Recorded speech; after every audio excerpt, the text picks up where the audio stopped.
السلام عليكم ورحمة الله وبركاته. اهلا بيكم معايا فيديو جديد من وي. فيديو النهاردة ان شاء الله هشغل معاكم غرزة جديدة، وغرزتنا من الغرز الجديدة المميزة.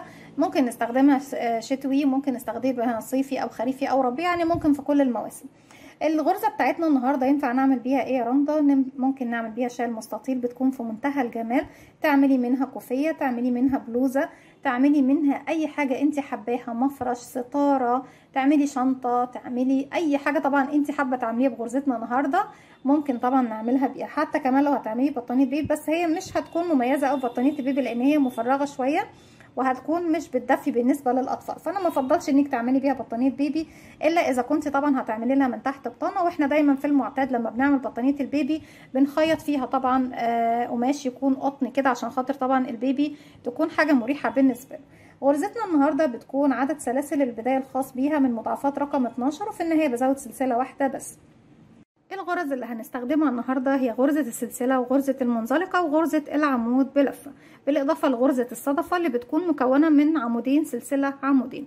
وطبعا الصدفة بتكون طبعا في كل فيديو ليها طبعا عدد معين خاص بالفيديو بتاعها. ممكن تكون عمودين سلسلتين عمودين 3 عمود سلسلة 3 عمود وهكذا، يعني مش بنحدد لها ايه عدد محدد الا اذا كان طبعا الباترون بيقول كده. واحنا النهارده باترون عندنا بيقول ان الصدفه اللي هنشتغل بيها بتكون عمودين سلسله عمودين.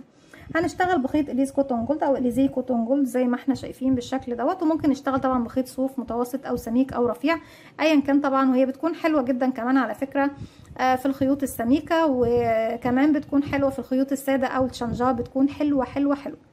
هسيب مسافه من الخيط، هلف الخيط حلقه على الهواء زي ما اتفقنا مع بعض. احنا بنكون مجموعة من السلاسل من مضاعفات رقم 12، وفي النهاية بزود سلسلة بالإضافة طبعا ل3 سلاسل الارتفاع اللي هي بتكون أول عمود بلفة عندي. هدخل بالإبرة بتاعتي داخل الحلقة، ألف الخيط وأخرج، بشد طرف الخيط بقفل عقدة البداية. علشان نكون مجموعة من السلاسل بيكون كده عندي حلقة على الإبرة، بلف الخيط بسم الله الرحمن الرحيم كده 1 2 2 3 4 5 6 7 8 9 10 11 12.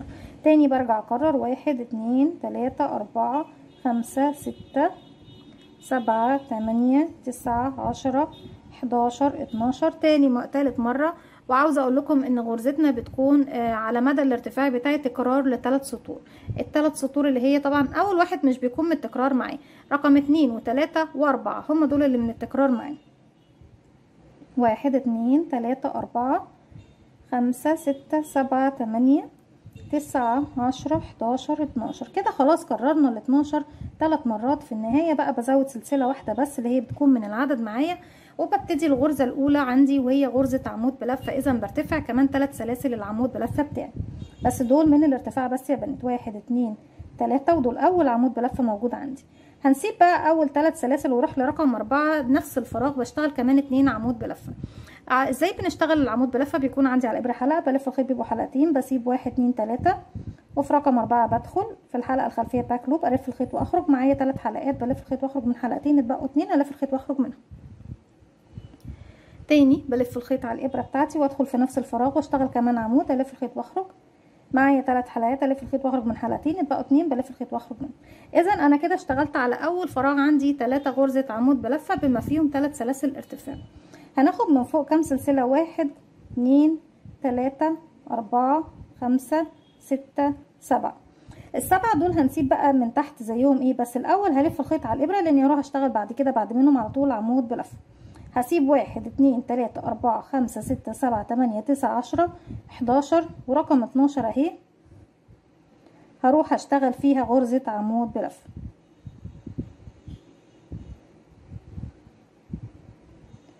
بس كده يا بنات؟ لا، احنا قلنا هنشتغل بقى هنا صدفه، يبقى كمان عمود بلفه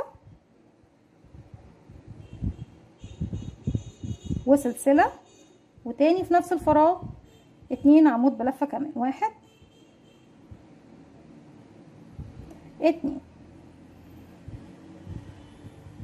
بعد كده 7 سلسله من فوق، 1 2 3 4 5 6 7. هلف الخيط على الابره وابتدي اعد بقى من تحت 1 2 3 4 5 6 7 8 9 10 11 رقم 12 بدخل وبعمل صدفه. عاوزه اوريكم حاجه. هنا اشتغلنا على الحلقه الخلفيه بس، صح كده؟ وانا اتعمدت ان احنا نشتغل هنا على الحلقه الخلفيه عشان تشوفوا ان هي بتتشد معايا فوق ازاي. شايفين يا بنات اهي. طيب هنا بقى هنشتغل فين؟ هشتغل في الحلقه الخلفيه مع المطب اللي في الخلف، يعني هدخل في حلقتين عندي من السلسله، باخد الحلقه الخلفيه الباك لوب مع المطب اللي في الخلف ده، ندخل فيه بس كويس اهو، واشتغل بقى غرزه الصدفه بتاعتي. طب انا ليه عملت كده يا بنات؟ عشان خاطر احنا لما بنيجي نشتغل اكتر من غرزه على الحلقه الخلفيه الباك لوب بس بتتشد معايا بالشكل ده، وبصوا بتكون مشدوده كده، احنا مش عايزين كده. لكن هنا بصوا لما هنشتغل على الحلقه الخلفيه مع المطب بتكون مدعمه، ما بتتشدش معايا جامد كده. واحد في نفس الفراغ كمان عمود بلفه وسلسله، وتاني في نفس الفراغ عمود كمان عمود، يبقى 2 عمود سلسله 2 عمود في نفس الفراغ. بعد كده 7 سلسله، 1 2 3 4 5 6 7، وهنروح بقى هنعد من هنا 11. في النهايه خالص اخر غرزه هروح اشتغل فيها ايه؟ هشتغل فيها غرزه 3 غرزه عمود بلف في نفس الفراغ. زي ما ابتديت ب3 عمود بختم ب3 عمود. ده 1 2 3. اذا كده احنا اشتغلنا طبعا السطر بتاعي الاول كله 3 عمود، 7 سلسله سيبنا 11 من تحت، في ال 12 اشتغلنا صدفه، 2 عمود سلسله 2 عمود، 7 عمود سيبنا من تحت 11 صدفه مكونه من 2 عمود سلسله 2 عمود، 7 سلسله سيبنا 11 عمود 11 سلسله، ورحنا في الاخيره اشتغلنا 3 عمود بلفه. تاني بقى هكرر فوق الغرزه الاولى دي او الاخيره عندي دي، بس من فوق هتكون الاولى، هشتغل 3 عمود بلفه في نفس الفراغ، يعني الاثنين اللي بعديهم مش هشتغل فيهم. 1 2 3، وبعتبرهم اول عمود بلفه. هنا هلف الشغل بتاعي، هنا بنشتغل عند حرف الفي في الفراغ الصغير ده، هلف الخيط وادخل تاني في نفس الفراغ هو اشتغل كمان 2 عمود بلفه كده 2 كده 1 2، تاني في نفس الفراغ 3. الغرزتين دول مش هشتغل فيهم، اروح اشتغل كمان 7 غرزه سلسله 2 1 2 3 4 5 6 7. وهتروحي فين يا رندا؟ هسيب ال7 سلاسل واروح هنا عند الصدفه دي، عندي عمودين سلسله عمودين، هسيب العمودين اللي على اليمين والعمودين اللي على الشمال واجي في النص هنا اشتغل غرزه صدفه من عند السلسله اللي في المنتصف هنا. 1 عمود 2 عمود سلسله تاني في نفس الفراغ 1 2 عمود بلفه ودبل كروشيه، 7 سلسله 1 2 3 4 5 6 7. ونروح فين؟ عند الصدفه في السلسله في المنتصف هنا، بسيب السلاسل وبسيب العمودين دول والعمودين دول، في النص هنا بدخل وبشتغل غرزه صدفه زيها بالظبط، عمودين سلسله عمودين 1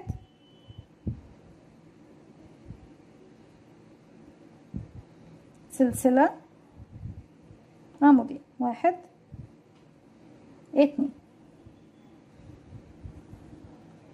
1 2 3 4 5 6 7. واروح فين؟ هسيب بقى ال7 سلسله واسيب العمود الاول والتاني، وعند تالت سلسله ارتفاع 1 2 3 اهي بدخل واشتغل 3 غرزه عمود بلفه في نفس الفراغ 1 2 3. طيب السطر اللي جاي بيكون ايه يا بنات؟ هيكون مختلف شويه وهنشوف هنشتغلوا مع بعض ازاي. هشتغل 3 سلسله 1 2 3، البدايه هي بعد ال3 سلاسل في اول فراغ كمان عمودين 2، يعني المكان اللي عندي على اليمين وعلى اليسار هو واحد ثابت معانا ما بيتغيرش. طيب بعد كده هنشتغل ايه؟ هشتغل بس 4 سلسله 1 2 3 4. شايفين بقى عندي هنا في النص هاجي مفروض ان انا بنزل اعمل غرزه منزلقه، بس بنزل فين؟ دروب ستيتش، يعني ساقطه معايا لتحت. انا بسيب ال7 سلاسل اللي فوق، بسيب ال7 سلاسل اللي تحت، بس برضك هم بيدخلوا معايا في الشغل، وهتشوفوا ازاي طبعا يعني ايه بنسيبهم، يعني ايه بنشتغل عليهم، هنشوف دلوقتي. وبنزل عند الغرزه رقم 6 من تحت، ادي 1 2 3 4 5 6. انا بنزل من تحت هنا، مش بدخل هنا ومش بدخل هنا، باجي عند الغرزه اللي في المنتصف دي بدخل اهو، وبيكون معايا على الابره كده، معانا على الابره ايه، معانا كمان السلاسل ال7 دول ودول. هلف الخيط بقى من تحت كده واخرج تاني بالشكل ده من هنا ومن الحلقه اللي عندي على الابره. اذا انا كده عملت ايه، شبكت معايا الغرز بتاعتي كلها زي ما احنا شايفين بالشكل ده. بعد ما شبكناهم كده بنعمل ايه يا بنات، هرتفع في نفس المكان اللي انا فيه 3 سلسله، 1 2 3، وهعتبرهم عمود بلفه. انا طبعا ماشيه كده، المفروض امشي لليسار، لا انا هرجع تاني الف الشغل بتاعي الناحيه دي كده. هشتغل على ال4 سلاسل دول، 1 2 3 4، 4 عمود بلفه. الف الخيط، هدخل كده 1 2 3 4. طيب انا كده بقى عندي كام، 4 عمود والثلاث سلاسل يبقوا 5 غرزة عمود بلفة. هرتفع فوق الغرزة الاخيرة 3 سلسلة، 1 2 3، وارجع تاني بقى الف شغلي الناحية التانية. اول غرزة خلاص اشتغلت فوقيها 3 سلاسل، بروح للاربعة اللي بعديهم واشتغل 4 غرزة عمود بلفة فوق ال4 غرزة عمود كده. 1 2 3 4.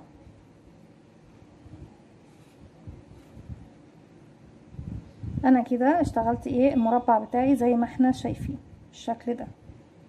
طيب هنروح فين يا بنات، هروح بقى عند الصدفة اللي هنا دي اهي، هسيب بقى الفراغ ده كله واروح للصدفة. اول عمود عندي في الصدفة هنا بدخل، طبعا بعد ما احنا سيبنا العمود الاول والتاني هنسيب الاخر والاخير اللي هو التالت والرابع بردك، واجي في النص هنا واشتغل الصدفة بتاعتي مباشرة. بلف الخيط، بسيب الاول والتاني والاخير واللي قبله طبعا، واجي في النص هنا اشتغل الصدفة بتاعتي.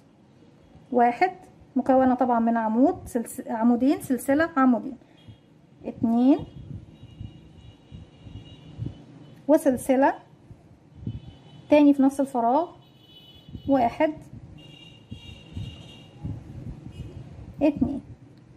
بعد كده بعمل ايه، 4 سلسلة، 1 2 3 4. وهنروح فين يا بنات، هنروح تحت خالص، بكرر بقى عند السلاسل دي اللي انا عملته هناك، بعد 1 2 3 4 5، ورقم 6 انا بدخل فيها بالشكل ده وبعمل غرزة منزلقة. برتفع 1 2 3، هنلف شغلنا الناحية دي ونشتغل على ال4 سلاسل دول 4 غرزة عمود بلفة. 1 2 3 4، 1 2 3 سلسلة، وهلف شغلي تاني الناحية دي واشتغل على الغرزة اللي بعدها. اول واحدة اشتغلنا فوقيها، تاني واحدة عمود اهي، تالت واحدة فوقيها عمود، رابع واحدة فوقيها عمود، خامس واحدة طبعا في تالت سلسلة ارتفاع بدخل وبشتغل العمود بتاعي رقم 5، ورقم 4 طبعا بعد الثلاث سلاسل. هنروح فين يا بنات، هنروح بقى للصدفة دي، نسيب اول عمود واخر العمود الاول والتاني والتالت والرابع، وباجي في النص هنا بشتغل صدفة جديدة مكونة من عمود، 2 عمود سلسلة 2 عمود، 1 2 سلسلة، 1 2. نرجع تاني واكرر 4 سلسلة، 1 2 3 4، وانزل هنا بقى في النص اعمل غرزة منزلقة، وبكرر نفس اللي احنا عملناه طبعا في الاعمدة بتاعتي دي، ان انا بشتغل على ال4 سلاسل 4 عمود وارجع فوقيهم 3 سلسلة و4 عمود تاني زي ما احنا شايفين. هكمل دوت، وبعد كده في النهاية طبعا خالص باجي عند الصدفة دي وبشتغل زي ما اشتغلت في الاول بالظبط، عند اخر غرزة عندي بشتغل 3 عمود بلف. رجعت لكم تاني وكده اشتغلنا 3 عمود في اخر غرزة عندي زي ما احنا شايفين، بيكون ده الشكل بتاعي.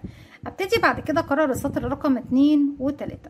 اللي احنا كنا بنعمل فيه طبعا 3 عمود في اول غرزة و3 عمود في اخر غرزة، وفي المنتصف بعمل 7 سلسلة صدفة، 7 سلسلة صدفة زي ما احنا شايفين. بكرر ده بقى السطر اللي جاي والسطر اللي بعده، وببتدي اكرر السطر اللي هو طبعا الرقم 4 في السطر اللي هو بنشبك فيه بقى عندنا هنا فوق السلاسل السبعة الاتنين. بشبك هنا بقى فين؟ انا هنا كنت بشبك في السلسلة اللي في النص هنا، لكن هنا هشبك فوق التالت سلسلة، ادي 1 2 3 بشبك في المكان ده اللي هي قمة المربع بتاعي. وهنشوف طبعا دلوقتي هنشتغل ازاي. هشتغل 1 2 3 سلسلة وبعتبرهم عمود، وتاني في نفس الفراغ بشتغل كمان 2 عمود 2 دبل كروشيه كده، 2 3 7 سلسلة 1 2 3 4 5 6 7. هروح للصدفة، بسيب كل الفراغ دوت واروح للصدفة دي عندي هنا اهو. نشتغل في السلسلة اللي في النص صدفة مكونة من عمودين، سلسلة عمودين كده، 1 2 سلسلة 1 2 7 سلسلة 1 2 3 4 5 6 7. ونروح نلف الخيط على الإبرة.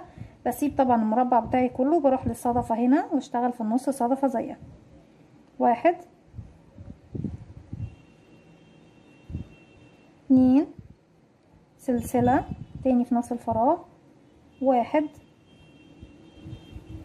2 7 سلسلة 1 2 3 4 5 6 7. بلف الشغل بتاعي، بلف الخيط على الإبرة، بسيب المربع وبسيب آخر غرزة يعني الغرزتين دول واروح للأخيرة خالص.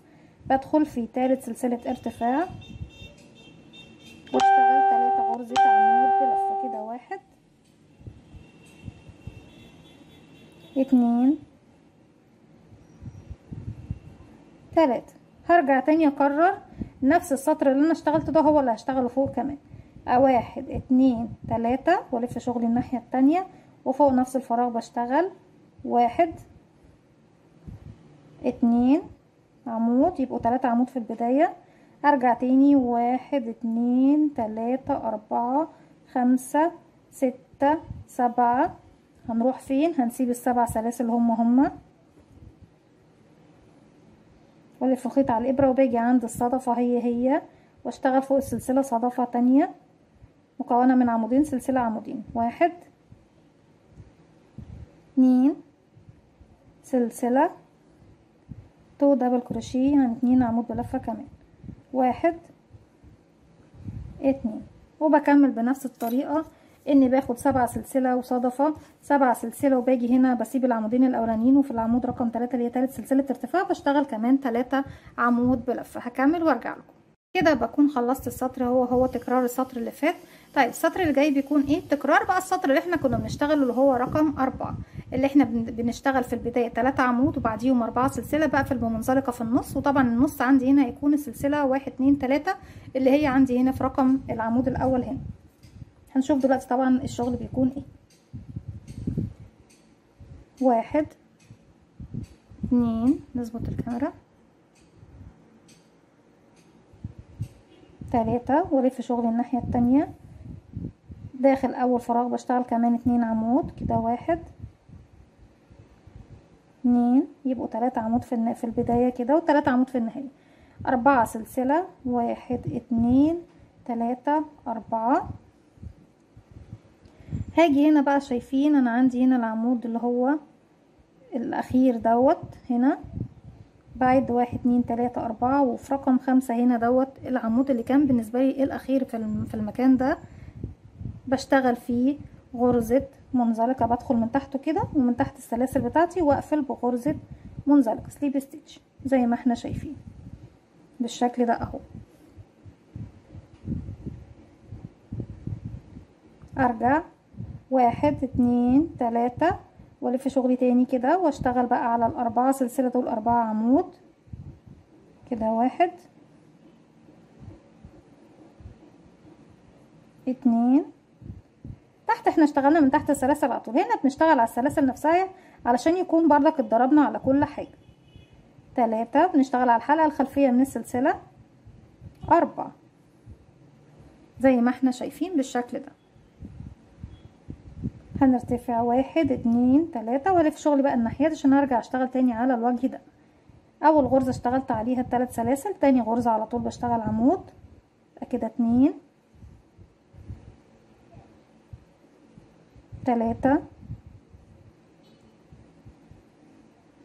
4 1 2 تالت سلسلة ارتفاع بشغل فيها رقم 5 زي ما احنا شايفين. تحت اشتغلناهم مباشرة من تحت السلاسل، هنا اشتغلنا على السلاسل نفسها بالعدد. هلف الخيط عندي على الابرة واحرق بقى الصدفة بتاعتي واشتغل فوقيها صدفة تانية. 1 مكونة من عمودين سلسلة عمودين 2